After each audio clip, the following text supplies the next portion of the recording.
I died at 34 knowing exactly who killed me. Not with a knife, not with poison, with silence, signatures, and a smile I had trusted my entire life. The last thing I saw before everything went dark was my mother's face, and she wasn't crying. She was checking her phone. I don't know what god I impressed, or what debt the universe decided to repay. All I know is that I woke up again. Small hands, tiny feet, the smell of the same house, the same wallpaper, the same voices in the kitchen downstairs. I was 6 years old again, and this time, I remembered everything. Every lie, every document they forged behind my back, every dollar they drained while telling me I was loved, every door they quietly closed to make sure I never found out what they had done. I lay in that small bed, staring at the ceiling, and I made myself one promise. I would not cry, I would not beg, I would not warn them, I would simply take back everything they stole. And I would make sure they watched me do it. But here's what they didn't know yet. What I had built in my first life, it was nothing compared to what I was about to build in my second. And the most dangerous part? I already knew exactly how they were going to try to stop me. If you've never heard a story like this before, make sure you subscribe before we go any further. Because what they did to me, you won't believe it until you see how it ends. The morning I woke up reborn, I did something no 6-year-old should ever do. I sat completely still and listened. Not to birds, not to cartoons. I listened to my parents' voices floating up through the floorboards. Low, careful, the kind of voices adults use when they think no one important is around.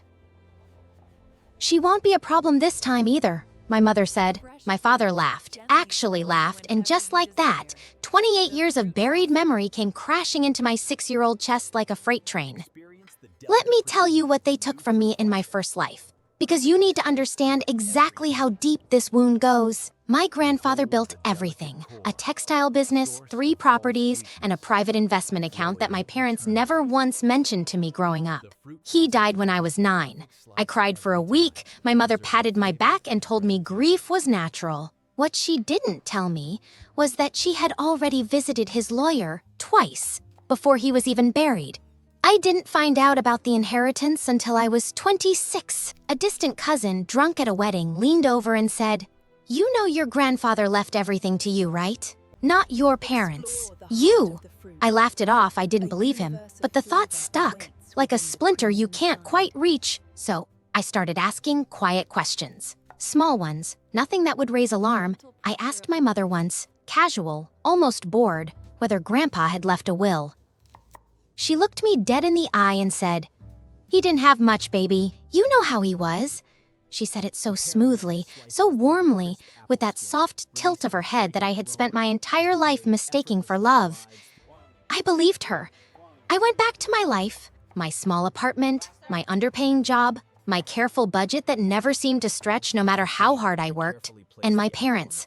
Always there, always kind, always showing up with casseroles and advice, and just enough affection to keep me from looking too closely. That was the trap. The affection was the cage. By the time I was 30, I had nothing. No savings, no property. I had quietly co-signed a loan for my father's business emergency that drained my credit for 4 years. I had given my mother money for a medical bill that, I later found out, never existed. Every time I got close to stable ground, something pulled me back under. And I let it happen because I loved them. That's the part that still burns. Not the money, not the properties, the fact that I handed them the knife and called it trust. I found the truth 8 years too late.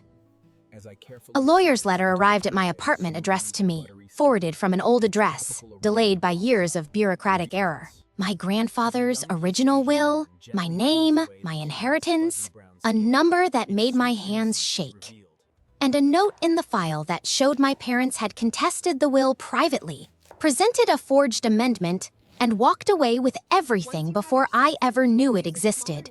I confronted them that night. My mother cried, my father stayed quiet.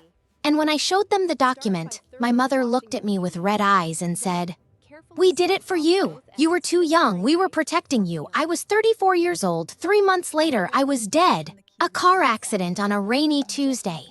No witnesses, A stretch of road I had driven 100 times. The police called it a tragedy. I called it something else. And now, lying in this small bed, 6 years old, lungs full of air I wasn't supposed to have again, I stared at the ceiling and thought about that lawyer's letter, the will, the forged amendment. It still existed. And this time, I knew exactly where they had hidden it. Here is something nobody tells you about being reborn. The hardest part isn't the small body. It isn't the baby teeth or the cartoon lunchbox or being carried when you don't want to be carried. The hardest part is looking at your mother's face, soft, smiling, calling you sweetheart, and knowing exactly what she is capable of, and smiling back anyway, because the first rule of my second life was simple. Never let them know I remembered. I was 6. I had no money, no legal standing, no voice that any adult would take seriously. If I showed my hand too early, they would adapt. They were good at adapting. I had watched them do it my entire first life. Shift, adjust, reframe, smile. So I became the perfect child. I laughed at their jokes. I hugged them at the right moments. I asked innocent questions about school and cartoons and whether we could get a dog someday. I performed childhood like it was the most important role of my life, because it was, but underneath that performance, I was working. The forged will amendment, I knew exactly where it was. In my first life, I had found it too late, hidden inside a hollowed-out book on the 3rd shelf of my father's home office. A thick green ledger that looked like a boring accounting journal. Nobody opens boring accounting journals. I needed to get into that office. The opportunity came on a Sunday afternoon 3 weeks after my rebirth. My father left for the hardware store. My mother was on the phone in the kitchen, one of her long, dramatic calls with her sister that could last 40 minutes minimum. I slipped upstairs. The office smelled exactly the way I remembered. Old paper and stale coffee. I didn't run. Running creates noise. I walked to the shelf, counted from the left, 1, 2, 3, and pulled out the green ledger. It was there. The amendment, forged signatures, a fake notary stamp they had clearly paid someone to produce. And underneath it, something I had never seen in my first life. Something new. A second document, a life insurance policy, taken out in my name. Beneficiaries, both my parents, dated 2 years before my death. I stood there in that office, 6 years old, holding paper evidence that my parents had not just stolen from me. They had planned for me to die. My hands didn't shake. That surprised me. In my first life, when I found the will, my hands shook so badly I dropped the papers twice. But this time I felt something colder than shock. Something quieter. Something that settled into my chest like concrete hardening. I put the ledger back exactly as I found it. I straightened the shelf. I walked back downstairs, sat on the living room floor, and started coloring a picture of a rainbow for my mother. She came in 20 minutes later, still on the phone, glanced at me, and mouthed, "So cute." I smiled up at her and added more yellow to the sun. But here's the twist I hadn't expected. The thing that changed my entire plan in one single moment. That evening, my uncle came for dinner. My father's younger brother, the one I had barely known in my first life. Quiet, distant, always hovering at the edge of family events like he didn't quite belong. He sat across from me at the dinner table, and when our eyes met, something strange crossed his face. Not warmth, not the usual performative adult smile. Recognition. He looked at me the way you look at someone you weren't expecting to see again. Then he looked at my father, then back at me, and very quietly, almost to himself, he said, "She has her grandfather's eyes." The table went completely silent. My mother's fork stopped moving. My father set down his glass slowly, and I realized, for the first time, that I wasn't the only one at this table who was hiding something. That night, I couldn't sleep, not because I was afraid, because I was recalculating everything. My uncle's name was Raymond. In my first life, he had shown up at my funeral, stood in the back row, and left before anyone could speak to him. I had always assumed he was simply awkward, private, the kind of man who doesn't do well with emotion. But that look at the dinner table wasn't awkwardness. That was guilt. I started paying attention to Raymond the way I had learned to pay attention to everything in this second life. Quietly, carefully, from a distance that looked like innocence. Over the next few weeks, he visited twice more. Each time, he and my father would disappear into the office together. Low voices, door closed, the kind of conversations that stop the moment a child walks past. But I wasn't just any child. On his third visit, I did something calculated. I walked into the kitchen where my mother was pretending to be busy and asked her loudly enough to carry down the hall, "Mommy, why does Uncle Ray look sad all the time?" The office went silent. A few seconds later, the door opened. My father came out smiling too wide and said, "Uncle Ray isn't sad, baby. He's just tired." Raymond stood just behind him, and when my father turned away, Raymond looked at me with an expression I had not expected at all. He looked relieved, like my question had given him permission to feel something he had been suppressing for years. I filed that away and waited. The truth came faster than I planned. 2 weeks later, I was supposed to be napping. Instead, I was sitting at the top of the stairs in the dark, listening, the way I had trained myself to do. Raymond and my father were in the living room. My mother had gone to bed early, and Raymond, quiet, distant, guilty Raymond, finally broke. "I can't keep doing this," he said. "She's a child. She looks exactly like Dad. Every time I look at her, I think about what we did." My father's voice dropped to something sharp and cold, a tone I recognized immediately. The tone he only used when the performance was off and the real man underneath came through. "What we did? You signed the same papers I did, Ray. You told me she'd be taken care of. You told me the money would go back to her when she turned 30. That was the deal. Plans change. She died, Marcus." Silence. Heavy, suffocating silence.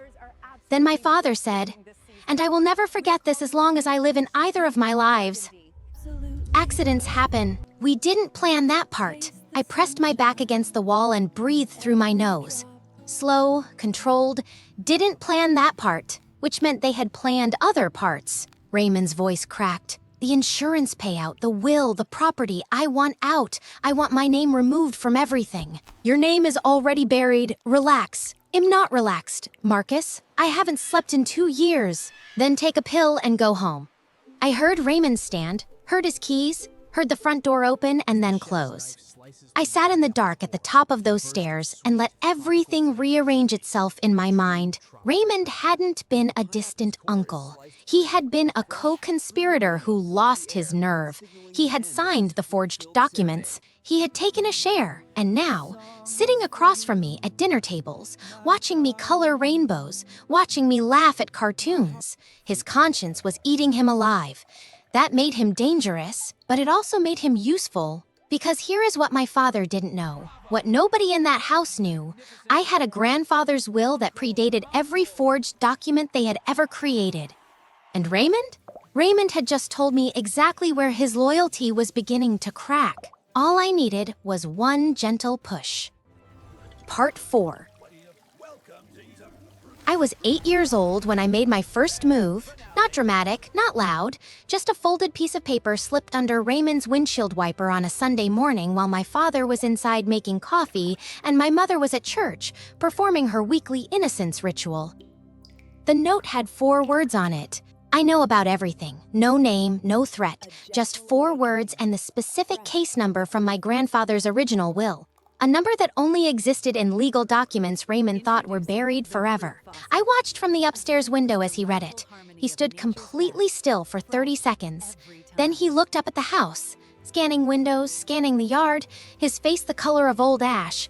He didn't come inside for breakfast that morning. He drove away and didn't come back for 6 weeks. I used those 6 weeks well. I had spent 2 years quietly studying my father's patterns. Which drawer he locked, which calls he took outside, which files he transferred from his briefcase to the office shelf when he thought the house was empty. I knew his schedule better than he knew it himself. What I needed now was someone on the outside. In my first life, I had a friend, Denise, sharp, loyal, the kind of woman who became a paralegal and spent 15 years filing documents other people were afraid to touch. In my first life, I had let that friendship fade. Too busy, too trusting of the wrong people. Denise had tried to warn me once about my parents, and I had changed the subject. This time, I wasn't changing any subjects. I was 8, Denise was a teenager living 3 streets over, already the kind of girl who read adult books and argued with teachers about contract law. I started talking to her the way smart children talk to older kids they want to impress. Carefully, with just enough unusual intelligence to make her curious. By the time I was 9, she thought of me as her strange, brilliant little neighbor. By the time I was 10, I had told her enough, framed as a story about a friend's family, that she had quietly pulled public records on my father's business registrations. What she found made her call me immediately. "Okay, so this isn't about a friend," she said flatly. "This is about your family." I didn't deny it. She was quiet for a moment. Then, "How long have you known?" "Long enough," I said. She pulled 3 more documents over the next 2 weeks. Transfers, shell accounts, a property in my grandfather's name that had been quietly signed over to my father 11 days after the funeral, before the contested will was ever formally resolved. Illegal, completely illegal, and now documented. But here is where everything cracked open in a way even I hadn't predicted. Raymond came back. He showed up on a Tuesday evening looking like a man who hadn't slept in 6 weeks because he genuinely hadn't. He asked to speak to my father privately. I sat at the kitchen table pretending to do homework. 20 minutes later, Raymond walked out of that office and his hands were shaking. My father followed him to the door, voice low and controlled. "You say one word to anyone and I will make sure every document has your name louder than mine. You understand me?" Raymond left without responding. My father turned around and caught me watching him. For one long second, we just looked at each other. His eyes did something I had never seen them do before. Not in this life or the last one. They flickered, just for a moment, just long enough. He smiled his usual smile and said, "Homework done, sweetheart?" "Almost," I said. I looked back down at my notebook. But in the margin of my math homework, in small, careful letters no one would notice, I had already written the name of the judge who had originally filed my grandfather's will. I had already written the date of our appointment. I was 10 years old, and I had just scheduled the meeting that would destroy my father's entire empire. He just didn't know it yet. The morning of the appointment, I wore my school uniform. Denise picked me up at the corner, 2 blocks from the house, at 7:15. She had taken a half day off her college prep class and told her mother she was helping a friend. Which was true, just not the kind of help anyone would have imagined. I carried a folder. Inside that folder was the original will case number. The property transfer documents dated 11 days after my grandfather's funeral. The forged amendment photographed carefully on Denise's phone and printed at the library. The life insurance policy taken out in my name with both my parents listed as beneficiaries. And Raymond's full legal name on every co-signed document, exactly where my father had promised him it was buried. Judge Harold Whitmore had handled my grandfather's estate originally. He was 71 years old, semi-retired, and according to Denise's research, had flagged an irregularity in the amended will filing 12 years ago and been formally overruled by a procedural technicality he had never agreed with. He remembered the case when his assistant brought us into his private office and he saw the folder I placed on his desk. When he saw the original case number written in a 10-year-old's careful handwriting, he looked at me over his glasses for a long moment. "Who helped you find this?" he asked. "I found the documents myself," I said. "Denise helped me understand what they meant legally." He looked at Denise, then back at me. "How old are you?" 10, I said. "But the documents are the right age. They are 12 years old and they're forged." He opened the folder. The room went very quiet. What happened next moved faster than I expected and slower than I deserved. Judge Whitmore contacted the state bar within 48 hours. A formal fraud investigation was opened quietly. The kind that doesn't make noise until it's ready to make a very large noise all at once. My father's business partner was interviewed. 3 property records were frozen. The shell account Denise had found was flagged by a financial investigator who had apparently been looking for exactly that thread for an unrelated case. Raymond cooperated fully within the first week. I almost felt sorry for him. Almost, he called our house the night before my father was formally served, and I heard him through the phone speaker, voice completely collapsed, saying, "I tried to tell you years ago this would catch up." "I tried to tell you." My father told him he was a coward and hung up. 2 days later, federal investigators knocked on our front door at 6 in the morning. I was in the kitchen eating cereal. My mother came downstairs in her robe, saw the badges, and grabbed the doorframe like the floor had shifted beneath her. My father appeared behind her. Suit already on, always prepared, always performing, and for one single moment his eyes went straight to me, not to the investigators, to me, and I looked back at him with the same calm I had been practicing for 4 years and took another spoonful of cereal. His face changed completely, every constructed layer of it. The warmth, the authority, the careful smile, dissolved all at once. What was left underneath was something raw and small and deeply afraid. He finally saw me, not the child, not the performance, me. Too late, my mother was crying within minutes. The real kind this time, not the practiced soft tears she used to manage situations. These were the tears of someone watching every carefully constructed wall fall simultaneously. She turned to me at one point, desperate, reaching. Baby, tell them you don't understand what this is about. I set my spoon down gently. I understand exactly what this is about, I said. Those were the last words I spoke in that house. The properties were recovered, the original will was reinstated, my grandfather's name was restored on every document my parents had quietly erased it from. The inheritance, all of it, was placed in a protected legal account in my name until I turned 18. Raymond lost his license and spent 2 years in minimum security. My parents lost everything, not just the money, the reputation, the community respect they had built like a second religion. The neighbors who had admired them, the church friends who had trusted them, the carefully curated image of the devoted, loving parents, gone. Publicly, permanently, completely gone. My mother wrote me a letter when I was 16. 3 pages, the word sorry appeared 11 times. I counted. I never wrote back. Not because I was still angry. I had stopped being angry somewhere around age 12 when I realized that anger keeps you connected to the people who hurt you. And I was done being connected to them. I was 17 when I visited my grandfather's grave for the first time in this life. I brought flowers, yellow ones, his favorite. I sat in the grass for a long time and just breathed. Nobody had stolen my life this time. Nobody had stood over my coffin looking at their phone. I was alive, I was free, and everything my grandfather had built with his own hands was safe, waiting for me, exactly the way he had always intended. Some people spend their whole lives waiting for justice. I got a second chance to go get it myself. And I did not waste a single day.